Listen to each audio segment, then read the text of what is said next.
Good morning વિદ્યાર્થી મિત્રો. ધોરણ 8 સામાજિક વિજ્ઞાન, પ્રકરણ 3 ભારતમાં રાષ્ટ્રવાદ. રાષ્ટ્રવાદ એટલે પોતાના રાષ્ટ્ર પ્રત્યે એકાત્મતા અને ગૌરવની ભાવના. જરૂર પડે પોતાના રાષ્ટ્ર પ્રત્યે તન, મન અને ધન ન્યોછાવર કરવા તૈયાર રહેવાની ભાવના એટલે કે રાષ્ટ્રવાદ. ભારતમાં રાષ્ટ્રીય જાગૃતિના પરિબળો ખાસ કરીને ઈસવીસન 1857ના પ્રથમ સ્વાતંત્ર્ય સંગ્રામ બાદ વિકાસ પામ્યા હતા. આધુનિક રાષ્ટ્રવાદનો સૌ પ્રથમ ઉદ્ભવ યુરોપમાં જોવા મળે છે. નવજાગૃતિ, ધર્મ સુધારણા, અમેરિકા અને ફ્રાન્સની ક્રાંતિઓ, ઇટાલી અને જર્મનીનું એકીકરણ વગેરે પરિબળોએ યુરોપમાં રાષ્ટ્રવાદનો ફેલાવો કરવામાં મહત્વની ભૂમિકા ભજવેલી છે. ભારતમાં બ્રિટિશનું શાસન હતું. બ્રિટિશરોના સંપર્કને પરિણામે ભારતીયોના રાજકીય, સામાજિક, ધાર્મિક અને આર્થિક દૃષ્ટિકોણમાં ફેરફારો થયા હતા. ભારતમાં આધુનિક રાષ્ટ્રવાદને ઘડનારા ઘણા પરિબળો ઊભા થયા હતા. આપણા દેશમાં આપણું રાજ્ય એટલે કે સ્વરાજ જ જોઈએ. આ વિચાર દેશના શિક્ષિત તથા બુદ્ધિશાળી લોકોમાં બ્રિટિશ શાસન દરમિયાન ફેલાતો ગયો હતો. દેશવાસીઓમાં રાષ્ટ્રીય એકતાની ભાવના જાગૃત થઈ હતી. આવી રાષ્ટ્રવાદની ભાવના પેદા કરનારા પરિબળોનો આપણે અભ્યાસ કરીશું. પહેલું છે રાજકીય. અંગ્રેજોના શાસન પહેલાં આપણા દેશમાં રાજકીય એકતાનો અભાવ હતો. ભારત નાના મોટા રજવાડોમાં વહેંચાયેલું હતું. અંગ્રેજોએ ભારતના ઘણા રાજવીઓને હરાવીને મોટાભાગના ભારત ઉપર પ્રત્યક્ષ કે પરોક્ષ રીતે અંકુશ સ્થાપી દીધો હતો. અંગ્રેજોના તાબા હેઠળ એક સરખું વહીવટી તંત્ર અમલમાં આવ્યું. અંગ્રેજ શાસનનો અનુભવ એકંદરે સારો ન હતો. આ અને આવા અનેક કારણોસર અંગ્રેજ શાસન સામેનો વિરોધ ઊભો થયો હતો. ધીરે ધીરે આ વિરોધ પ્રબળ બનતો ગયો.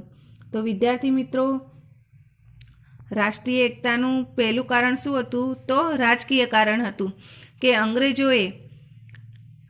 અંગ્રેજોનું શાસન આવ્યું તે પહેલાં આપણા દેશમાં રાજકીય એકતાનો અભાવ હતો અને ભારત જે છે તે નાના મોટા રજવાડાઓમાં વિભાજિત થયેલું હતું, એટલે કે વહેંચાયેલું હતું.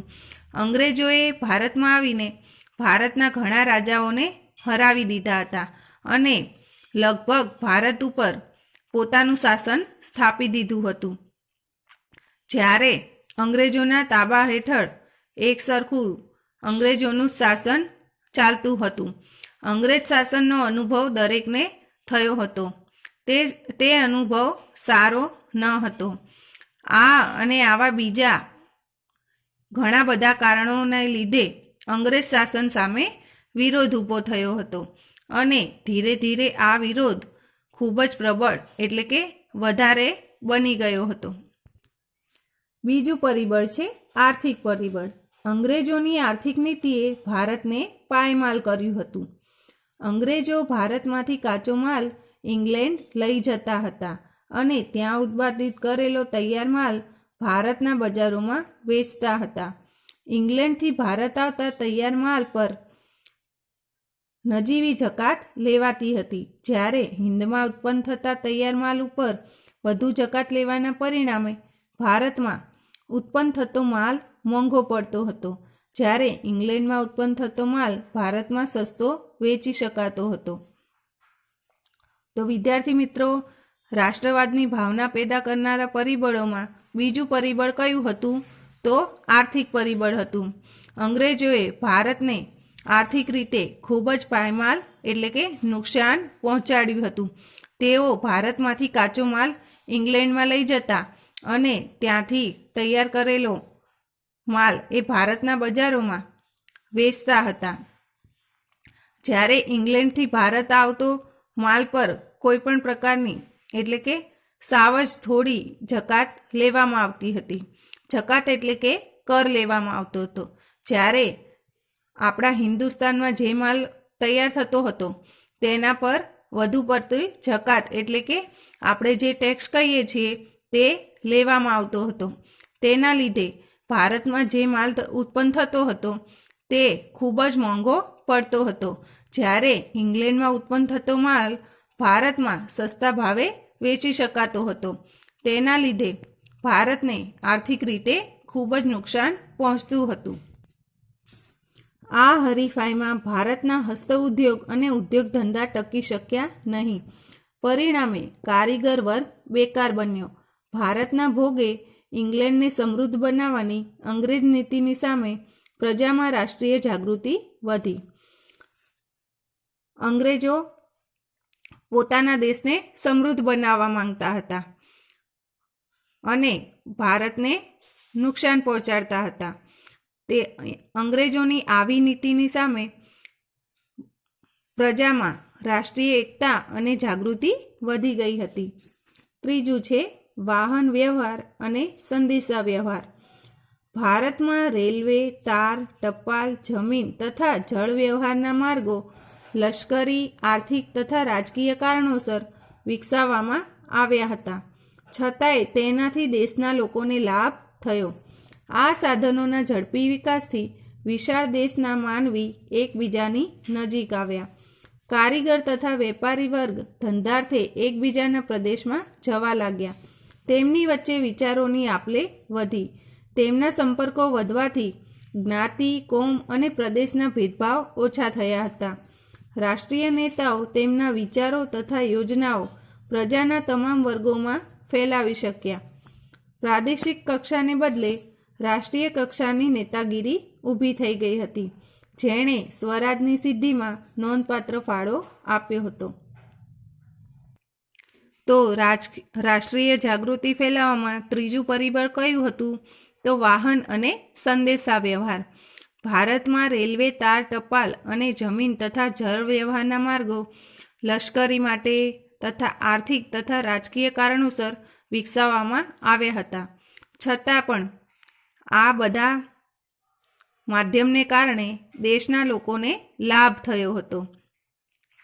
આ સાધનોના વિકાસથી દેશના માનવીઓ એકબીજાની નજીક આવ્યા અને કારીગર અને વેપારી વર્ગ એકબીજાના પ્રદેશમાં જવા લાગ્યા. તેથી તેમના વિચારોની આપલે વધી અને એકબીજા સાથેના સંપર્કો વધવાથી જ્ઞાતિ, કોમ અને પ્રદેશના ભેદભાવો ઓછા થયા.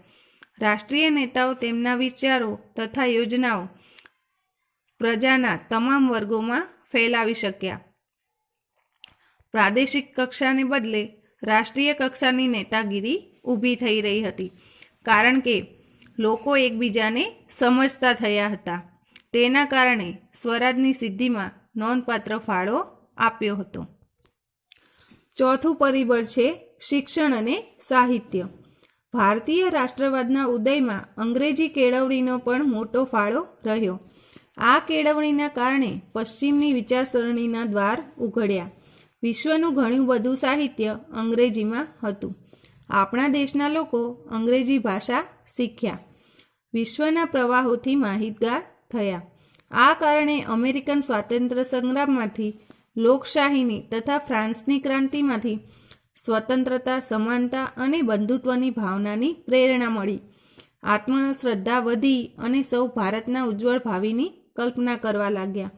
દેશની પ્રાદેશિક ભાષાઓમાં નવલકથાઓ, નાટકો, વાર્તાઓ, કાવ્યો અને ગીતો વગેરે લખાયા. આ સાહિત્યે રાષ્ટ્રભક્તિનો સંદેશ આપ્યો. તો વિદ્યાર્થી મિત્રો, ભારતીય રાષ્ટ્રવાદના ઉદયમાં અંગ્રેજી કેળવણીએ મોટો ફાળો આપ્યો હતો. આ અંગ્રેજી કેળવણીના કારણે પશ્ચિમની વિચારસરણી જે હતી તેના દ્વાર ઉઘડી ગયા હતા.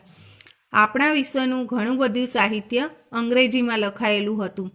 તેથી આપણા દેશના લોકોએ પણ અંગ્રેજી ભાષા શીખ્યા અને વિશ્વના જે પ્રવાહો હતા તેનાથી પણ માહિતગાર થયા. તેના કારણે અમેરિકન સ્વાતંત્ર્ય સંગ્રામમાંથી, લોકશાહીની તથા ફ્રાન્સની ક્રાંતિમાંથી સ્વતંત્રતાની, સમાનતાની અને બંધુત્વની ભાવનાની પ્રેરણા આપણને મળી હતી. બધા લોકોને પોતાની આત્મશ્રદ્ધા એટલે કે પોતાના પરનો વિશ્વાસ વધ્યો અને બધા જ લોકો ભારતના ઉજ્જવળ ભવિષ્યની કલ્પના કરવા લાગ્યા હતા. દેશની પ્રાદેશિક એટલે કે જે લોકો ત્યાં રહેતા હોય તેમની સ્થાનિક ભાષાઓમાં નવલકથાઓ, નાટકો, વાર્તાઓ, કાવ્યો અને ગીતો વગેરે લખતા હતા. આ સાહિત્યે રાષ્ટ્રભક્તિનો સંદેશ આપ્યો હતો. 5મું છે વર્તમાનપત્રો. રાષ્ટ્રીય ચેતના ફેલાવવામાં વર્તમાનપત્રોએ નોંધપાત્ર હિસ્સો આપ્યો હતો. બંગાળ, મુંબઈ, મદ્રાસ તથા બીજા પ્રાંતોમાં પ્રસિદ્ધ થતા અખબારોએ સરકારની નીતિઓની ટીકા કરી અને લોકોમાં રાષ્ટ્રીય ભાવના જાગૃત કરી હતી. તો વિદ્યાર્થી મિત્રો, વર્તમાનપત્રો પણ રાષ્ટ્રીય જાગૃતિ ફેલાવવામાં મહત્વનો ફાળો આપ્યો હતો.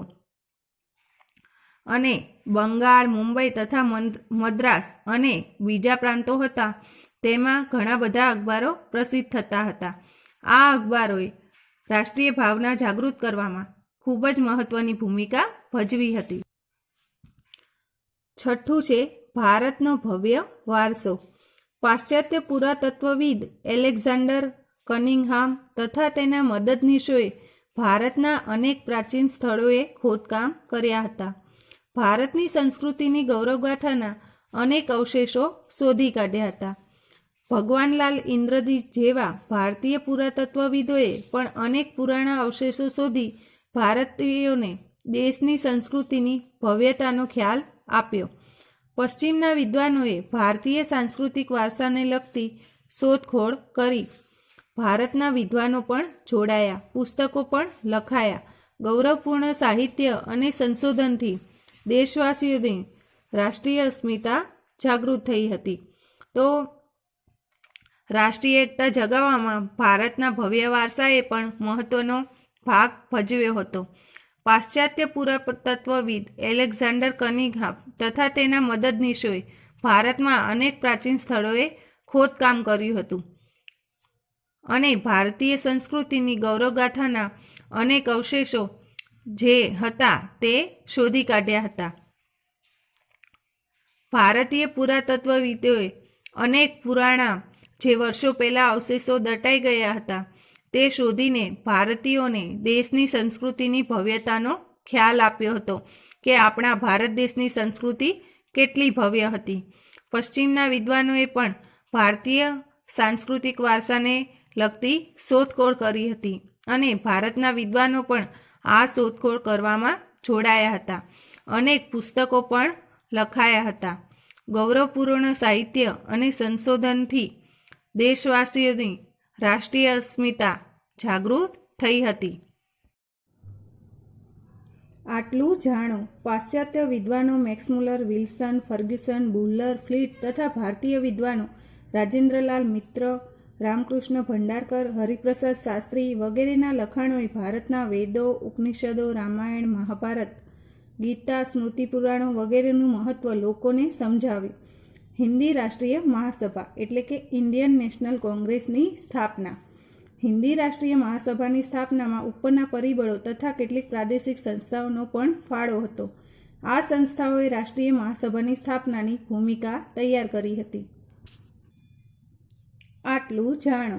હિન્દી રાષ્ટ્રીય મહાસભા અગાઉના પ્રાદેશિક સંગઠનો: Bengal British Indian society Kolkata, Madras native Sabha Chennai, Indian association Kolkata, Bombay association Mumbai, Sarvajanik Sabha Pune.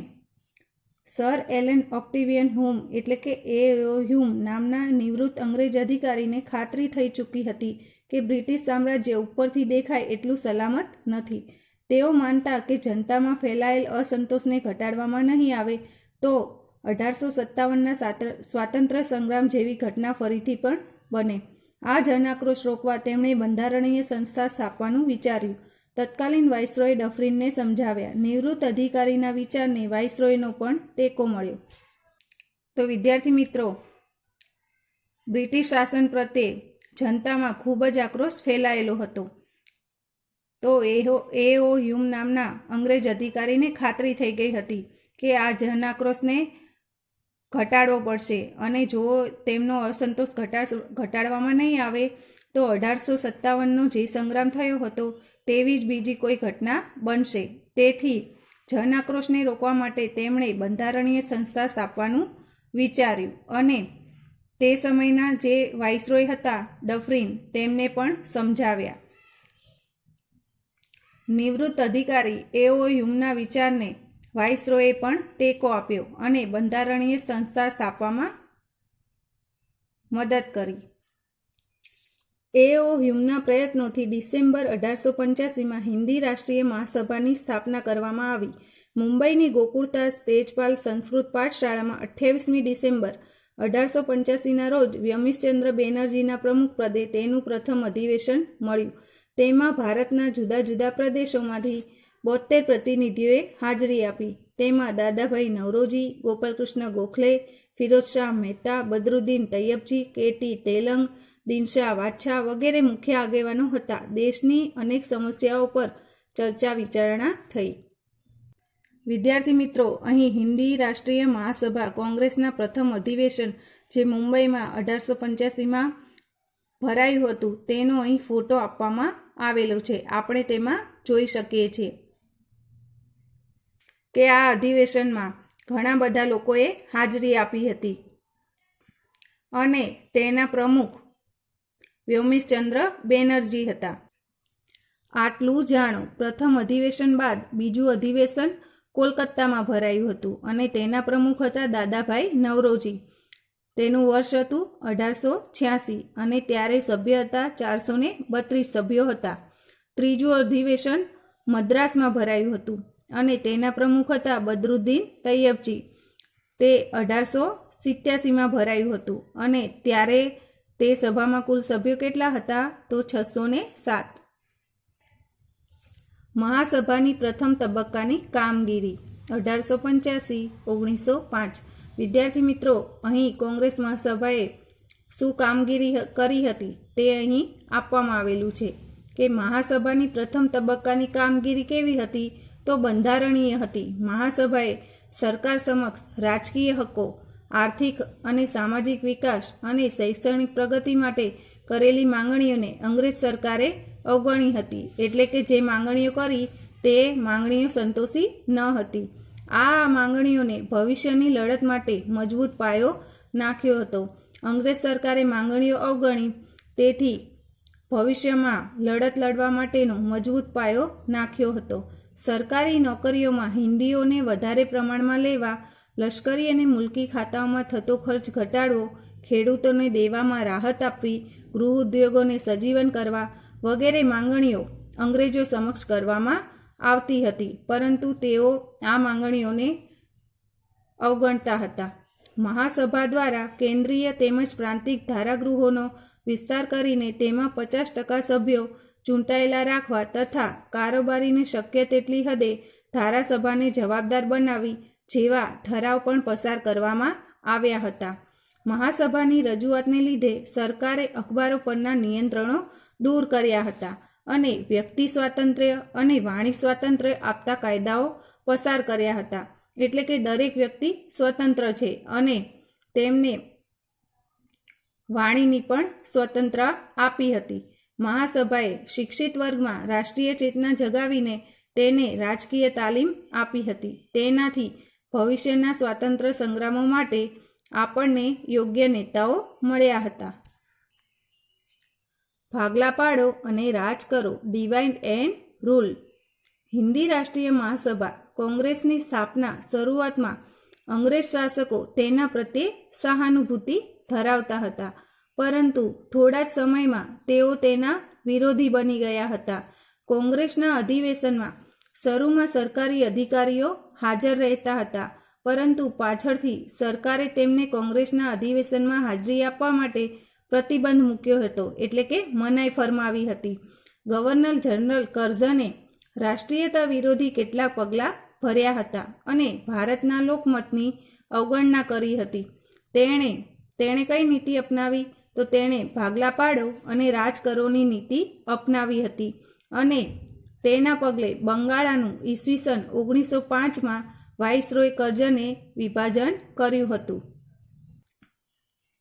બંગાળાના ભાગલા 1905. બંગાળા બ્રિટિશ હિંદનો સૌથી મોટો પ્રાંત હતો, એટલે કે સૌથી મોટો પ્રદેશ હતો. તેમાં બિહાર અને ઓરિસ્સાના કેટલાક પ્રદેશોનો સમાવેશ થતો. તેની વસ્તી 7 કરોડથી 80 લાખથી વધુ હતી. આટલા મોટા પ્રાંતનો વહીવટ કરવાનું મુશ્કેલ હોવાથી તેનું વિભાજન કરવું જરૂરી હતું.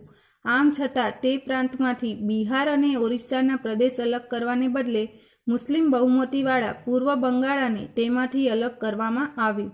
બંગાળા તે સમયે સૌથી વધુ જાગૃત પ્રાંત હતો. વાઇસરોય કરઝને મુસ્લિમ બહુમતીને અલગ કરી હિન્દુ મુસ્લિમ વચ્ચે કોમવાદ ઊભો કરીને વધતી જતી રાજકીય જાગૃતિને નબળી પાડવા માંગતો હતો.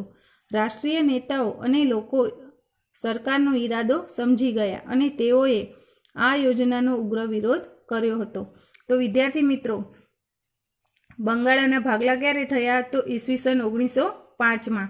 બંગાળા ત્યારે બ્રિટિશ હિન્દનો સૌથી મોટો પ્રાંત હતો, એટલે કે સૌથી મોટો વિસ્તાર હતો. તેમાં બિહાર અને ઓરિસ્સાના કેટલાક પ્રદેશોનો સમાવેશ થતો હતો અને તેની કુલ વસ્તી કેટલી હતી? તો તેની કુલ વસ્તી હતી 7 કરોડ 80 લાખથી વધુ હતી. આટલા મોટા પ્રાંતનો વહીવટ કરવાનું કાર્ય મુશ્કેલ હતું. તેનું વિભાજન કરવું જરૂરી હતી. પરંતુ આ પ્રાંતમાંથી બિહાર અને ઓરિસ્સાના પ્રદેશ અલગ કરવાને બદલે કરઝને શું કર્યું? તો કરઝને મુસ્લિમ બહુમતીવાળા પૂર્વ બંગાળને તેમાંથી અલગ કર્યું અને બંગાળા તે સમયે સૌથી વધુ જાગૃત પ્રાંત હતો. વાઇસરોય કરઝને હિન્દુ મુસ્લિમ વચ્ચે કોમવાદ ઊભો કર્યો. તેથી તેણે ખાલી પૂર્વ બંગાળાને મુસ્લિમ બહુમતીવાળા ભાગને અલગ કર્યો હતો. તે રાજકીય જાગૃતિને નબળી પાડવા માંગતો હતો. પરંતુ રાષ્ટ્રીય નેતાઓ અને બધા લોકો સરકારનો ઈરાદો સમજી ગયા હતા. તેથી તેઓએ આ યોજનાનો ખૂબ જ ઉગ્ર વિરોધ કર્યો હતો. બંગભંગનું આંદોલન. બંગાળાની એકતાને તોડનારા આ ભાગલાનો વિરોધ કરવા બંગાળામાં જાહેર સભાઓ અને સરઘસોના કાર્યક્રમો થયા. અસંખ્ય પત્રિકાઓ વહેંચાઈ. આ આંદોલનમાં બંકિમચંદ્ર ચટ્ટોપાધ્યાયની આનંદમઠ નવલકથાનું વંદે માતરમ ગીત લડાઈનો નારો બની ગયું. આખા દેશમાં રાષ્ટ્રીય ભાવનાનું અભૂતપૂર્વ મોજું ફરી વળ્યું. જે દિવસે ભાગલાનો અમલ શરૂ થયો તે દિવસ બંગાળામાં શોક દિન તરીકે ઉજવવામાં આવ્યો. આખા પ્રદેશમાં હડતાળ પાડવામાં આવી. રવિન્દ્રનાથ ઠાકુર એટલે કે ટાગોરના સૂચનથી તે દિવસને એકતા દિન તરીકે પણ ઉજવવામાં આવ્યો હતો. તો વિદ્યાર્થી મિત્રો, બંગાળાના ભાગલા થયા બાદ બંગભંગનું આંદોલન શરૂ કરવામાં આવ્યું હતું અને આ આંદોલનમાં બંકિમચંદ્ર ચટ્ટોપાધ્યાયની આનંદમઠ નવલકથાનું વંદે માતરમ ગીત લડાઈનો નારો બની ગયું હતું અને આખા દેશમાં રાષ્ટ્રીય ભાવનાનું મોજું ફરી વળ્યું હતું. જે દિવસે બંગાળના ભાગલાનો અમલ શરૂ થયો તે દિવસે બંગાળમાં શોક દિન તરીકે ઉજવવામાં આવ્યો હતો અને આખા બંગાળ પ્રદેશમાં હડતાલ પાડવામાં આવી હતી. પરંતુ રવિન્દ્રનાથ ટાગોરના સૂચનથી તે દિવસને શોક દિનની સાથે સાથે એકતા દિન તરીકે પણ ઉજવવામાં આવ્યો હતો.